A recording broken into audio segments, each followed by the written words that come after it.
Kakek dan cucu ini sudah gila, hanya mengandalkan satu tali. Denny turun dari tebing. Kakek perlahan menurunkan tali. Cucunya turun ke bawah perlahan. Talinya juga bergesekan dengan batu di sana. Kalau sampai putus, Denny bisa jatuh ke jurang. Kakek juga sudah tua, mudah lelah.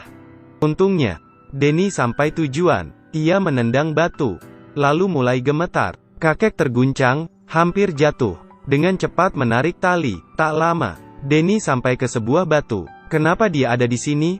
Ternyata, domba betina baru saja diburu, berguling ke bawah tebing. Anak domba terjebak di tebing. Denny mempertaruhkan nyawanya, menolong anak domba. Denny menaruh anak domba ke dalam ransel, lalu menarik tali. Kakek tahu cucunya berhasil, dengan sekuat tenaga menarik mereka. Mereka kembali ke kandang domba, cari ibu tiri untuk anak domba, mendekatkan mereka. Denny dan kakek pergi ke gunung, ada banyak jebakan di tanah. Kakek berkata ada banyak binatang buas. Sudah bunuh 3 domba, minta Denny berhati-hati. Esok harinya, Denny sedang main di samping sungai. Muncul seekor anjing, sedang minum air sungai. Denny penasaran, memanggilnya. Anjing ini terlihat tidak galak. Ia dengan berani jalan ke arah anjing itu. Anjing yang menatap Denny. Saya hanya bisa bilang wow. Anjing kabur karenanya. Hari itu, Denny jalan di pegunungan. Ia melihat anjing itu lagi. Tampak senyum di wajahnya. Tapi anjing masih waspada. Denny berjalan. Anjing sedikit ragu, tapi dari belakang mengikutinya. Mereka datang ke puncak gunung. Denny ambil batu di tanah, melemparkan ke tanah. Aduh, batu itu kena jebakan kakek. Ia bawa jebakannya, biar anjing cium bau ini, agar ia tidak menginjaknya. Trik ini, ia berhasil dekat dengan anjing itu. Anjing bantu ia gembala domba. Melihat anjing main dengan domba, Denny tahu ia tidak akan bunuh domba. Anjing melihat ada 2 tentara Jerman buang air. Denny bilang, mereka orang jahat. Anjing mengerti, lalu ke sana, masuk ke dalam mobil, mencuri sosis. Denny senang. Biasanya mereka dirampok oleh Jerman. Akhirnya mereka bisa merampok Jerman. Mereka sangat senang.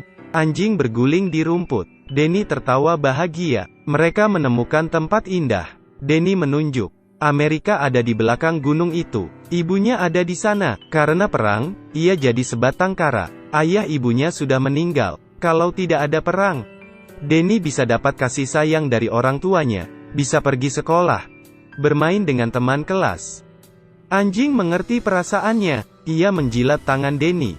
Denny tertidur di atas tubuh anjing. Tiba-tiba mimpi. Sudah 3 tahun anjing tidak mandi. Denny bawa masuk ke dalam air, berenang bersama-sama. Saat menepi, anjing mengeringkan tubuh. Bulunya berubah jadi putih, tebal dan cantik. Dari situ, Denny kasih ia nama Koko. Denny ajak Koko ke ruang rahasia, agar ia bisa sembunyi di sini. Seketika, kakek datang. Denny panik.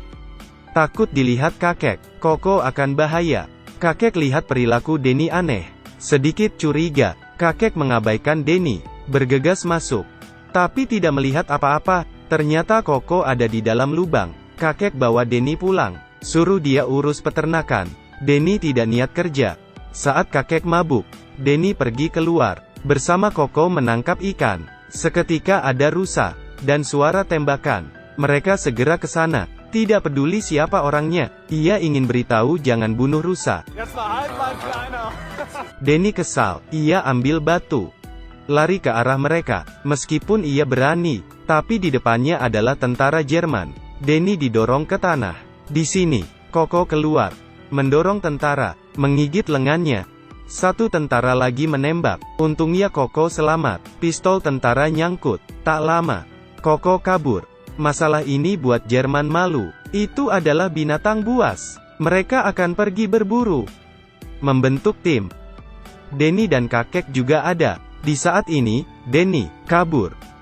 Tapi belum jauh, sekelompok orang datang. Kakek melihat mereka. Denny mengambil kayu, berdiri di depan Koko.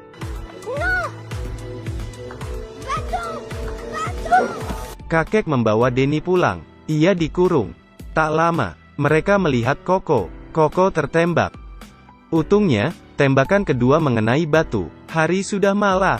Mereka berhenti mencari, mengira Koko tak akan bertahan. Kakek juga pulang, minum sampai mabuk. Denny bilang, "Saya tidak akan memaafkan kamu." Ke tempat rahasia, ternyata Koko ada di sini, memeluk Koko sambil tertawa bahagia. Esok harinya, Denny ambil bir kakek, tuang ke botol.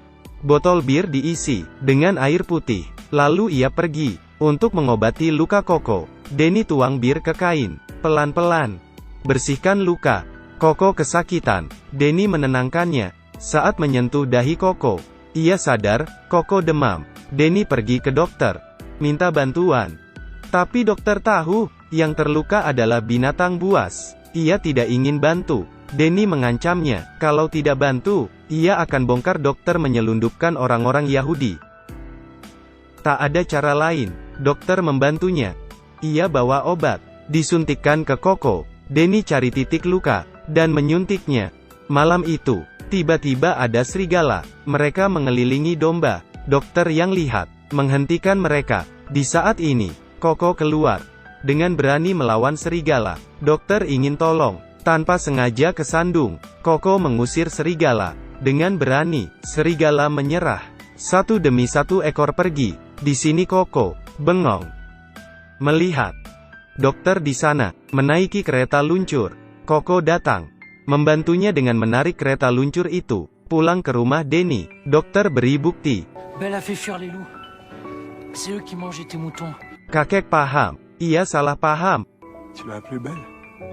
C'est plus joli que sale bête, non? Esok harinya, Koko menatap kakek. Bon, je m'excuse là, t'es content? Koko buang muka karena kaki dokter terkilir. Beth sendirian menyeludupkan orang Yahudi. Ia bersembunyi ke tempat orang Yahudi. Tak disangka Denny mengikuti mereka. Mereka juga ingin sembunyi. Di saat yang sama, tentara dapat informasi penyeludupan orang Yahudi. Jadi mereka siap memburu mereka. Saat mereka sedang melarikan diri, dari belakang, ada seorang tentara. Mereka buru-buru kabur. Tentara berteriak keras. Attendez! Karena suara kerasnya, salju tiba-tiba turun. Beth yang melihatnya, segera membantu tentara. Tentara terjebak di antara salju itu. Dengan bantuan Koko, terus menggali. Tentara berhasil selamat. Ternyata, tentara ini baik, memperingati mereka. Di depan ada tim tentara sedang memburu. Tidak bisa jalan ke sana. Mereka harus lewat Gletser. Tapi Gletser bahaya. Denny bilang, Koko tidak takut bahaya. Mereka bergegas ke Gletser.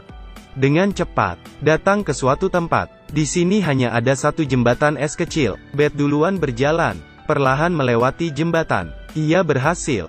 Tak lama, Denny menyusul.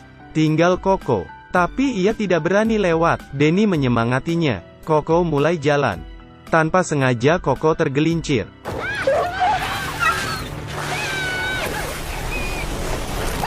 Koko jatuh ke bawah, ketakutan. Karena di salju, sulit pakai tenaga. Koko jatuh ke bawah. Mereka masih berusaha, perlahan menarik Koko. Dan berhasil. Denny menenangkan Koko, memeluknya. Kemudian, Beth ambil sekop, menghancurkan jembatan itu. Jadi tentara sulit memburu mereka. Akhirnya, mereka sampai.